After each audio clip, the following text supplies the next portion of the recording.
Hey there, it's Dr. Drdreya. This is the 43rd episode of Dr. Drdreya, Cybergal for Jesus, Words of Encouragement or WOE. The objective of this 43rd video is to continue using the biblical book of Joshua as a means to navigating my present promised land and demonstrating how I am applying scripture to my life journey. To be honest, I've been waiting to finally explore Joshua chapter 9, which is the focus of this WOE episode. By way of recap of the previous 8 chapters in Joshua and prior WOE episodes, Joshua has led the children of Israel into Canaan, aka the Promised Land, and thus far have conquered Jericho and Ai. Now, in Joshua 9, the key verses for this WOE focuses on verses 1 through 4a, 9 through 10a, 14 through 16, which state, Verse 1, the victories of Israel became known to all the kings west of the Jordan, in the hills, in the foothills, and all along the coastal plain of the Mediterranean Sea. As far north as Lebanon, these were the kings of the Hittites, the Amorites, the Canaanites, the Perizzites, the Hivites, and the Jebusites. They all came together and joined forces to fight against Joshua and the Israelites.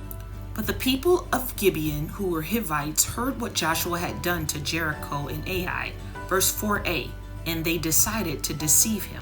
Verse 9, then they told him this story. We have come from a very distant land, sir, because we have heard of the Lord your God. We have heard about everything he did in Egypt and what he did to the 2 Amorite kings east of the Jordan. Verse 14, the Israelites accepted some food from them, but did not consult the Lord about it. Joshua made a treaty of friendship with the people of Gibeon and allowed them to live. The leaders of the community of Israel gave their solemn promise to keep the treaty. Verse 16, 3 days after the treaty had been made, the Israelites learned that these people did indeed live nearby. While navigating my present promised land, and as mentioned in WOE episode 38, my spiritual eyes are open. I have become fully aware that God has given me victory over victory in my present lived experience.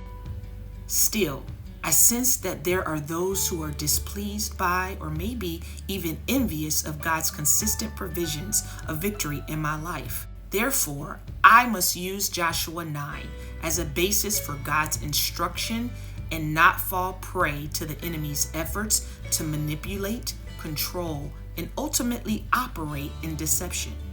This has been further confirmed in my daily At His Feet devotionals, shout out to Chris Tygreen, which has been focused on Matthew chapter 24 for the last 5 days, where Jesus warns his followers not to be one of the many who are deceived in these last days.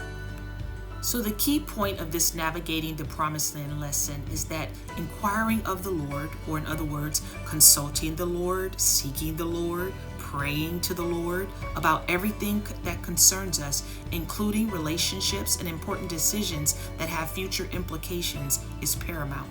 Until next time, it's Dr. Drdreya encouraging us to continue to reflect Jesus even in these cyber streets.